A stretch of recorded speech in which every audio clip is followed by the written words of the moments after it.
Well, folks, here's my new backyard. Hay shed. Can't even see the house because of all the trees. On Monday, deputies discovered 3 bodies covered in a shed.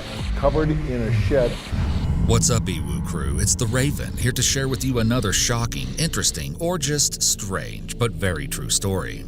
Today's story might just have the most insane twist I've ever heard, and what makes it so tragic is that none of the people involved could have ever seen it coming.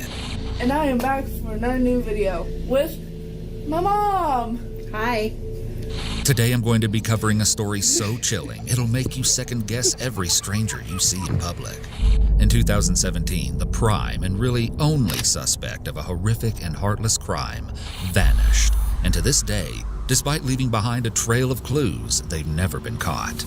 I want to start by saying, if you know or ever happen to cross paths with this person, you should call 911 immediately. On June 19, 2017, police arrived at a quaint farmhouse property in Idaho to conduct a welfare check on its new residents. A 60-year-old man, his 47-year-old girlfriend, and her teenage daughter. They just excitedly moved into the home, but nobody had heard from any of them in several days. Something just wasn't right. When the first officer arrives at the ranch, he's immediately hit with a smell that stops him cold in his tracks. He knows exactly what it is before he walks any further. The smell of something rotting. There's a shed near the house, and that's where the odor seems to be coming from. So he radios in some backup and starts to make his way over to investigate. The closer he gets, the stronger the smell gets, and the sheer number of flies swarming around him increases immensely. He can feel in his gut that he's about to discover something he doesn't want to see. But he proceeds anyway. When he finally opens the door to the shed, sunlight shines through the crack and into the small storage area before him.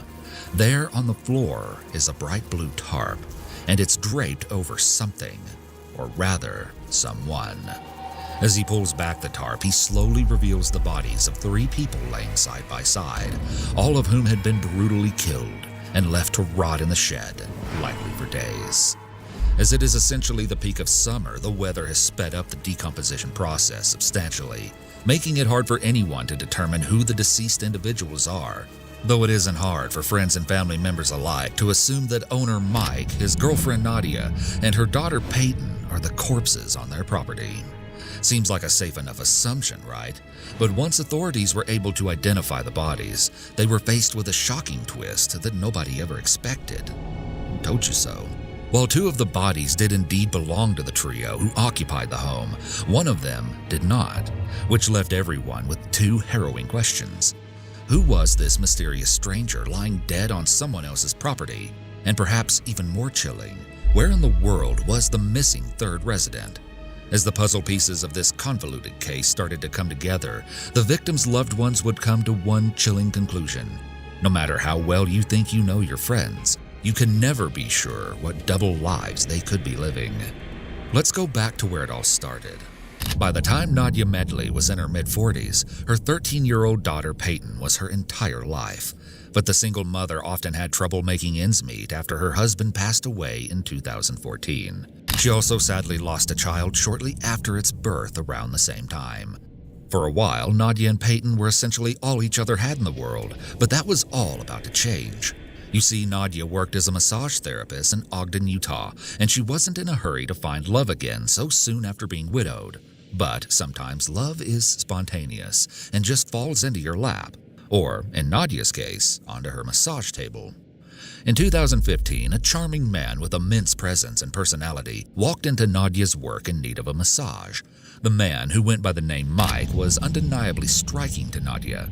Almost right away, there was a spark between the two, a connection that neither of them could seem to control, which of course is how their unexpected relationship started.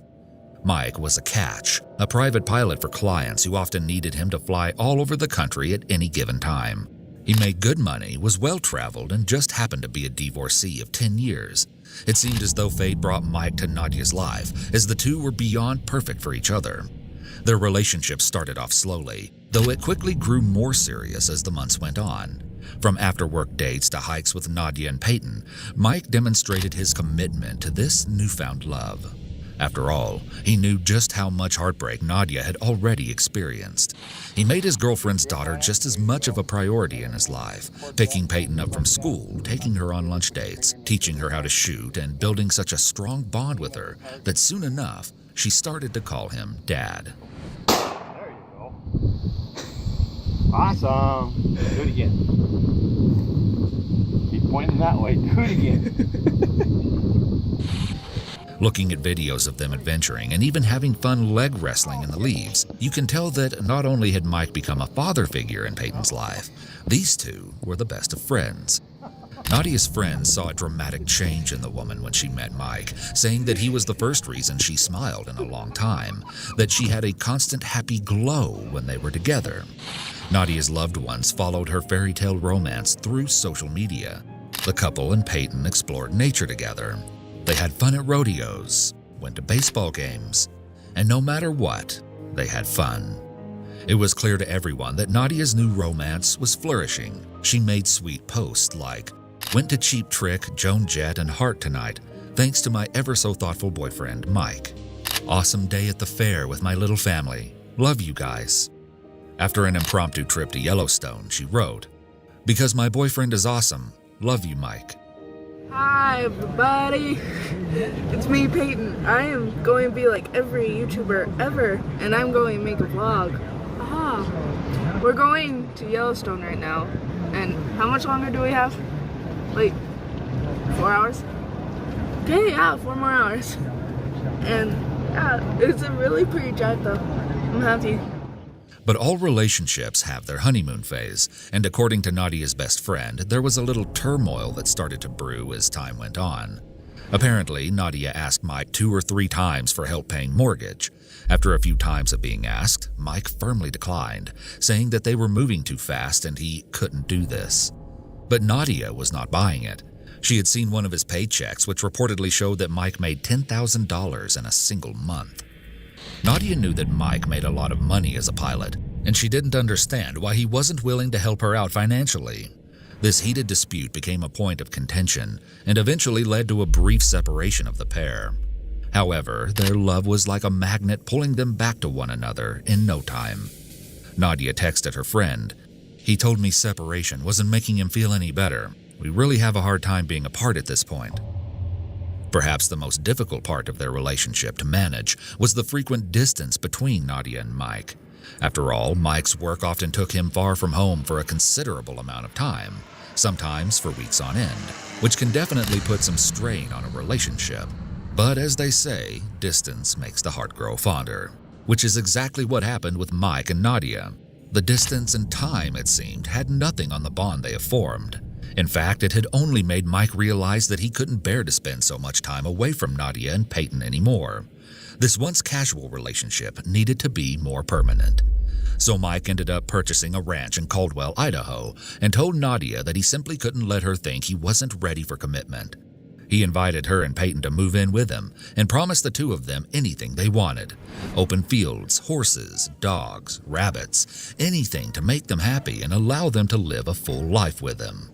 Nadia's status updates captured her growing excitement as this living arrangement went from a tentative idea to a concrete plan. Nadia, Peyton, and Mike were ecstatic to start their new life together. In fact, Nadia was so excited that she started to dedicate all of her time to decorating the ranch. Never in her life did she have so much space to work with, and she was beyond ready to turn the farmhouse into a proper home for her and her 2 favorite people. She started putting up fences around the yard and building pens, coops, rabbit runs, you name it. On May 10th, she shared this video of the expansive property, and it wasn't hard to tell she completely fell in love with the land. Notice the shed she pointed out in the background. Well, folks, here's my new backyard. Kind of liking this just a little bit. Still a little bit of fence to build here. Dogs are the only thing that's grazing now, but that will change. This is where the chickens live. Hay shed. Can't even see the house because of all the trees. Yeah, baby. We're loving it. For both Nadia and Mike, they felt that they'd finally found their forever person. This was a new beginning unlike any other. It was a dream come true. It felt almost too good to be true. And unfortunately, that's because it was. In June of 2017, Nadia needed to take a trip back to Utah to pick up some of the horses that Mike had purchased for the ranch. Mike himself couldn't go pick them up because he had to work and wouldn't be around, so Nadia volunteered to do so. Except on the weekend of June 9th, when she was supposed to arrive at the pickup destination for the horses, Nadia never showed up. The worker she was supposed to meet decided to call her just to check in. Perhaps it was just a simple misunderstanding, or perhaps it was much more than that. When Nadia never answered the phone and never returned any calls, it became clear that there was something very, very wrong. Family friends of Nadia's and Peyton started to experience the same thing on their end, noting that they hadn't even heard from Peyton since June 6th, which was the last time she had sent them a text message. Peyton's friend Sydney started to grow more concerned by the day. Both she and Peyton were completely addicted to their phones. There was no feasible reason why Peyton wouldn't respond to a text or a call for this long. When no one could get a hold of Mike either, it felt as though the entire family simply vanished into thin air. So Sydney convinced her mother to step in and investigate whatever was going on with Peyton and her family. Together, the two called 911 and had someone dispatched over to Nadia and Mike's property to check it out and see if everything was okay. Mike's concerned relatives also called to request a welfare check, which brings us full circle to the authorities stumbling upon the unforgettable scene of 3 badly decomposed dead bodies. You're probably wondering who those bodies belong to. Well, let's start with the odd one out. This is where things get crazy. Eventually, officers were able to get dental records back to identify the mysterious third body. It was a woman, and her name was Cheryl Baker. She is also an Ogden, Utah local, but although Cheryl had been from the area, she had virtually no connection to Nadia and Peyton while she had been alive. So why was her body amongst theirs on the farmhouse property? Well, like I said, Cheryl had no connection to Nadia and Peyton. She did, however, have a connection to Mike. You see, Mike's real name is Gerald Michael Bullinger, and Cheryl Baker was his wife of 7 full years up until her sudden death. You heard me right. Cheryl and Gerald were married for 5 whole years before Gerald even started dating Nadia. Not only was Gerald cheating on Cheryl by starting an entire new family with Nadia, but the home where his mistress and her daughter lived in Ogden had only been 8 miles away from where Gerald had lived with his wife the whole time. This, of course, is why it was so easy for Gerald to pull off living a double life. He could easily move back and forth between his 2 partners without raising any suspicion. You just can't make this stuff up. However, Nadia's best friend later admitted that she always found it weird that, despite the closeness of their houses, Nadia didn't seem to spend many nights with her boyfriend. She recalls Nadia only staying over with Gerald one time, but she figured that the man was just easing back into things since he said this was his first relationship in 10 years. I cannot stress how deceiving this man Gerald is. He literally could not get proper funding to actually buy the ranch he moved into with Nadia and Peyton, so he had Cheryl purchase the property for him, telling her that it would become their retirement home. In other words, the property Gerald lived on with Nadia was not even in his name. Cheryl had purchased it completely on her own. All the while that Nadia had been sharing excited posts about moving to the idyllic rural land, so too had Cheryl been gushing with colleagues how she just couldn't wait to spend her retirement in the beautiful countryside with the man she loved. Most notably, the ever-creative Cheryl, who loved crafting, taught art, and even made her own wedding dress, wished to turn the large shed on the farm into her very own art studio. So it's no surprise that Cheryl had wanted to see the property for herself in June of 2017. She had just retired as a teacher on June 6 after spending many years working at schools for the deaf and blind.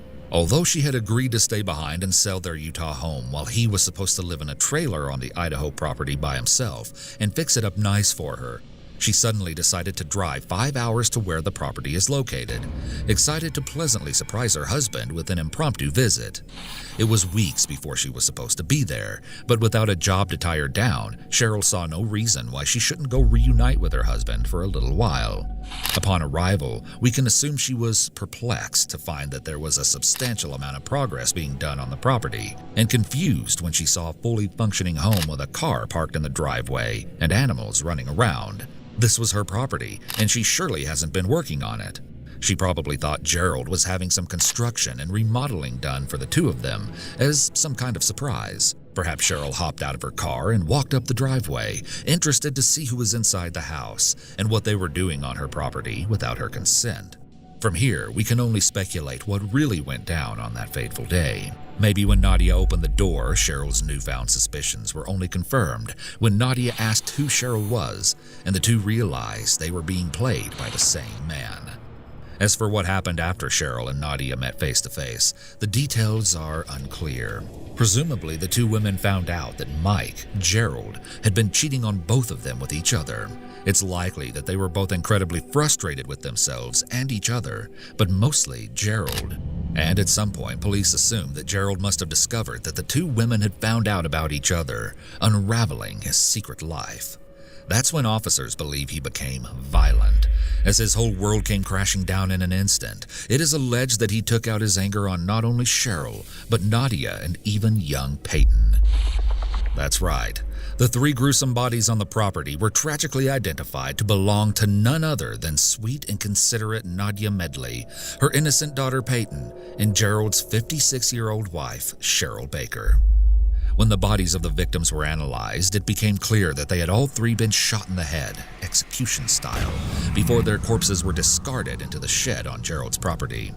In addition, while some of the animals on the property were alive and roaming around, such as a snake and some rabbits, several animals, presumably family pets, were found dead, including some birds and 3 dogs, who, just like the human victims, had been shot execution style. All of the specifics of how that came to happen are unknown by almost everyone. Everyone except Gerald himself. But he is nowhere to be found. Can you imagine how it must have felt for the victims' loved ones to find out they'd been caught up in one big lie this whole time? One of the things I found most bizarre about this case was the fact that Cheryl's relatives came forward to say that the whole time Gerald was having an affair with Nadia, nobody noticed any signs of him pulling away from his wife. They remembered him as a supportive husband who made time to spend holidays with the in-laws and go on outdoor family adventures. In fact, they believe Cheryl thought her marriage was absolutely perfect. Just the thought that Gerald was such a good liar that he could keep up this charade convincingly for so long is mind-blowing to me. On a similar note, one of Nadia's friends was so confused by the news reports stating that Cheryl was Gerald's wife that she reached out to the news channel and told them, I think you have it wrong. He wasn't married. It's safe to say that Gerald was extremely successful in pulling the wool over the eyes of everyone he knew. I think Cheryl's brother put it best when he said, I don't know what his plans could have been. Just pick one and tell the other to go home. You don't kill them. And that's another fascinating rabbit hole of this case. What was Gerald's plan? Well, the first assumption might be that he always hoped to keep his two lives separate, but promising both his partners a new life in the same exact house was obviously a ticking time bomb. Cheryl's brother has speculated that the closest theory he could come up with was maybe Gerald was waiting for Cheryl to sell their house in Ogden, which was in her name, so that he could cash in on the money before leaving her for his mistress. After all, it is weird how much Gerald seemed to struggle with money given his seemingly lucrative career. I mean, I kind of wonder myself how much he was actually working. Both of his lovers were okay with him being away for weeks at a time because of his occupation, but since he had to fit in quality time with both sides, maybe putting in actual flying hours was low on his priority list. All the same, I really want to know what Cheryl thought when he saddled her with all the financial burdens of buying the new Idaho farmhouse. But what if the choice to bring his two lovers to the same area had a different purpose? That's right. Many people theorize that Gerald may have been hoping to start a polygamous marriage where his relationships could seamlessly merge into one family, or where Gerald could have his cake and eat it too. Still, I just don't know if he would take that big of a risk knowing both women would be furious at him for his infidelity and more than likely not open to the idea of sharing a husband. Yet another thing people have called into question is Gerald's religious views. There seems to be many conflicting reports. Nadia's best friend has stated that both Nadia and Gerald were very atheist, but Gerald and Cheryl were apparently dedicated members of a Hindu temple. Still, other articles claim that Gerald told Nadia he was a Mormon from Montana. I was able to locate some information that came from Gerald's first wife, a woman named Jackie Garcia, whom he met in the 1970s when they were both freshmen at what is now Brigham Young University, Idaho. He reportedly served his mission in Manila and then married Jackie at the Salt Lake City LDS Temple. But from the very start, Jackie says she got a bad feeling about her groom, saying she knew it was a mistake as soon as she got home from the honeymoon. And the next 10 years of their union would show her his true colors. She said his deceptive ways were so extreme that you could catch him red-handed, God could be pointing at him, and he'd still lie all over the place. Jackie also reports experiencing physical abuse at Gerald's hands. The first time she was shown the darkness hidden within her husband was during their very first year of marriage. They'd been arguing, and she found herself on the floor as Gerald loomed menacingly over her. She slowly looked up at him and asked, "You wanted to hit me, didn't you?" He said yes. Not long after that, Gerald allegedly did cross that line. Jackie says he would hit her once during arguments, and she would stop talking. It got to the point where she feared greatly for her life. Still, she tried to make it work, reaching out to the church and loved ones for help. But to her dismay, Gerald was so good at putting on a friendly mask to the outside world that nobody really believed her story. At this point, she had really tried everything. Counseling, a domestic violence hotline, even sending Gerald to therapy for batterers. But ultimately, their marriage would come to an end in 1988, after years of infidelity on Gerald's part, and he quickly began a relationship with a woman who would become his second wife. There's not much information available about this second marriage, but it is claimed that he left this wife to marry another mistress yet again. That mistress would have been Cheryl Baker, his third wife, but because all who knew her attest to how pure-hearted and genuine Cheryl was, there's a pretty good chance she didn't even know she was the other woman in the first place. And with this background, we can understand why Gerald would learn Sanskrit and attend Hindu temple with Cheryl, while simultaneously connecting with Nadia as a supposed ardent atheist. His first wife explains, he compartmentalized. He was whatever way somebody needed him to be. And indeed, Gerald was Mr. Perfect, Prince Charming for both Nadia and Cheryl. Unfortunately, it just had to be at the same time. But had Cheryl suspected something fishy after all? Oddly, the last text a friend received from Cheryl around the time she would have been heading to the Idaho property read, "Take care of my dogs. I don't know if I'm coming back." At first, this wasn't too concerning, as the recipient of the message just assumed Cheryl had decided to take a backpacking trip with Gerald, as they were known to do. But seeing this message, with the gruesome context behind it, makes me think Cheryl may have had an idea what was going on, and was going to the home for more than just a light-hearted surprise visit. But then again, many have raised the question, how do we know Cheryl's even the one who sent that text? Would her husband have used her phone to send it after her death? Personally, I don't think Gerald would go out of his way to send a text like that just to protect their dogs. After all, it would tip people off that something was wrong. And if the many dead animals found on the farmhouse property prove anything, it's that Gerald doesn't care that much about preserving his pets' well-being. However, CBS reported that the text was sent around June 11th, and authorities believe the crime occurred on the 8th or 9th. So with that in mind, maybe Gerald really was behind the odd message. But on the topic of if Cheryl suspected the affair or not, there's one last thing that really confounds me about this case: the social media posts. With how recent this case took place, and how close Gerald's two lovers lived to one another, I just absolutely cannot fathom how he was so unbothered by Nadia constantly posting him on social media. I mean, there's pictures, videos, and posts where it's abundantly clear that Gerald was a part of this little family, going to concerts, rodeos, hikes together. Was he not worried that the friend of a friend might see one of these posts and then the whole jig would be up? Granted, it seems like Cheryl herself might not have been that active on social media, but it's just crazy to me that Gerald wasn't more paranoid about how much Nadia posted him. It would have just taken one mutual friend from Ogden seeing those lovey-dovey updates to expose his lies. However, it seems like Nadia just referred to him simply as Mike in her status updates, so I'm guessing that he didn't have a Facebook account to even tag, but still. Regardless, you want to know the most frustrating part about this investigation? Authorities believe that Gerald Bollinger had a distinct head start before anyone even noticed that Nadia, Peyton, or Cheryl were missing. In fact, Gerald had 10 whole days to start his life on the run before anyone was even looking for him, and he used them to his advantage. According to investigators, Gerald actually spent the first 24 hours in Idaho after the death of Nadia, Peyton, and Cheryl. Just thinking about the possibility that he slept in the farmhouse with the 3 dead bodies right next door in the shed is absolutely chilling. And actually, one neighbor told reporters that she had actually heard screams near the property in the middle of the night, around the time when the murders would have taken place. But she didn't call the police because she wasn't sure if it was an animal or a woman, and figured that a neighbor who lived closer to the farmhouse would report the strange activity if it was really serious. What's more, other neighbors would actually report hearing gunshots around the time of the crime. But then again, this was not really a big deal. The rural area was full of hunters and target shooters. I mean, we even saw that Gerald taught Peyton how to shoot. So, of course, neighbors would assume the gunshots were from recreational use. Still, I think it's important to clarify that even though this property was technically rural, the houses are close together enough that I find it strange no one noticed anything weird.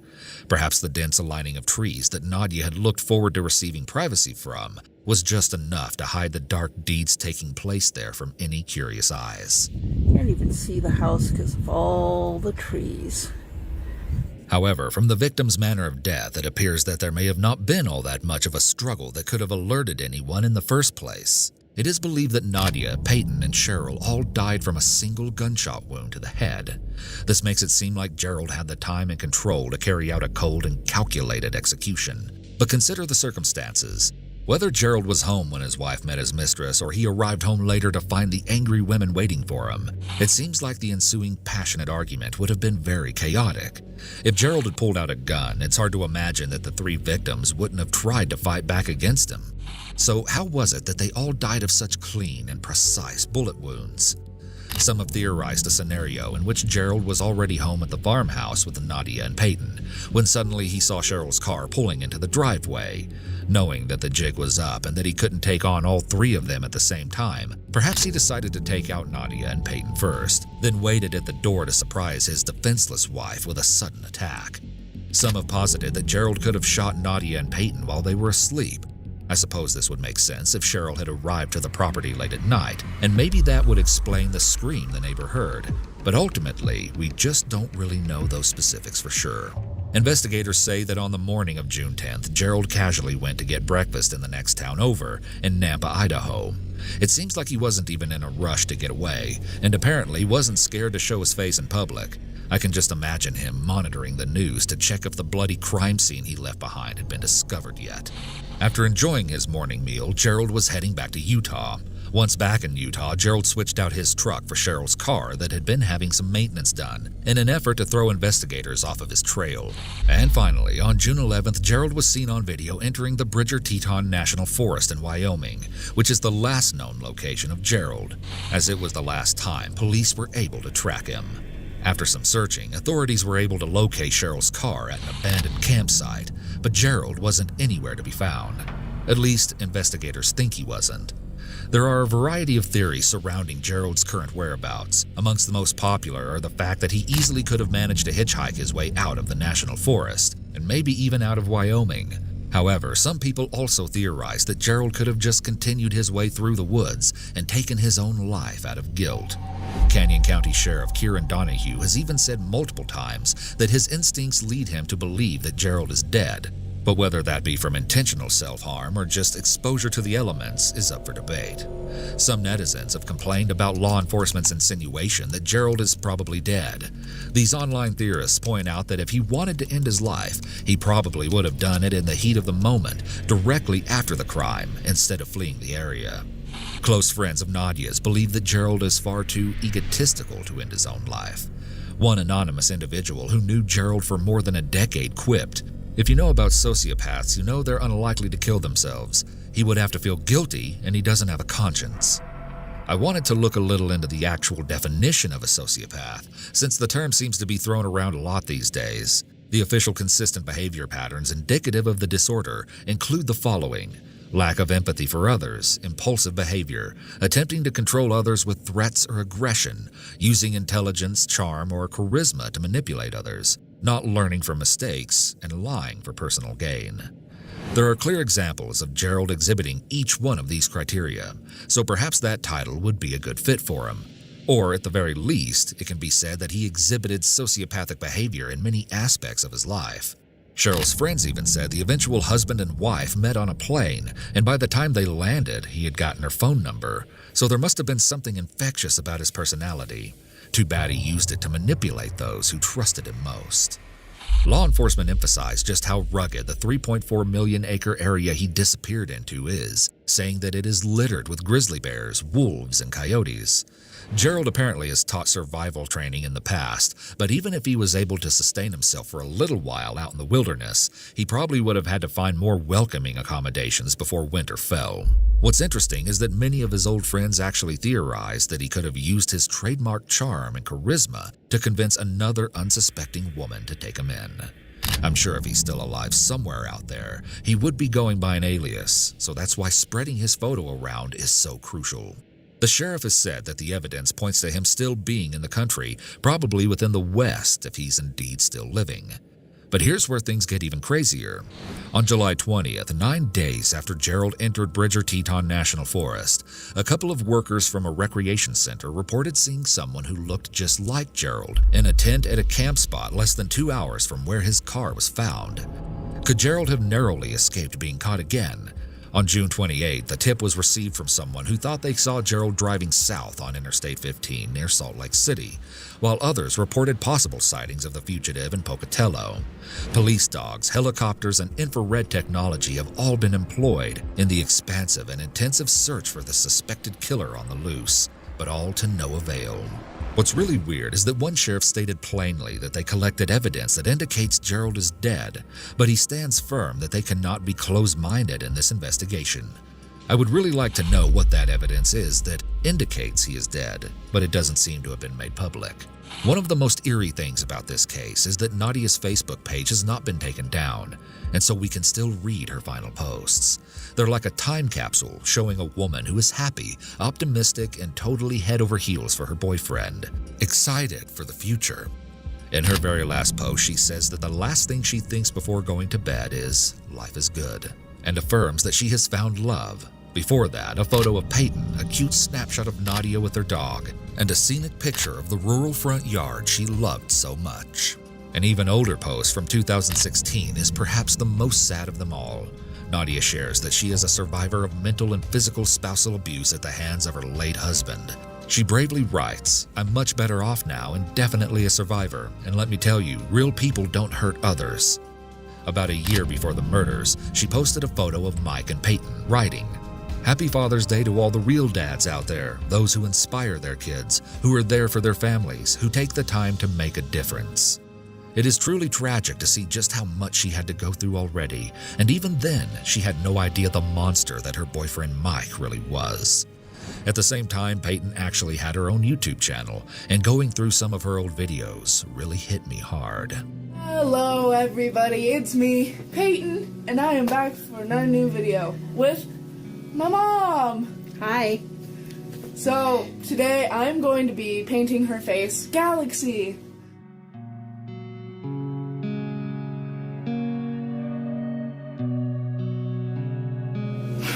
Comment down below what type of video I should be making next. I have a very one... Please don't say paint your mom. Just paint your mom all over. Oh god. Yeah. I Not on YouTube, you won't. Her last video shows Peyton sharing her New Year's resolutions for 2017, having no idea that her life would be cut far too short. I just want to be able to, like,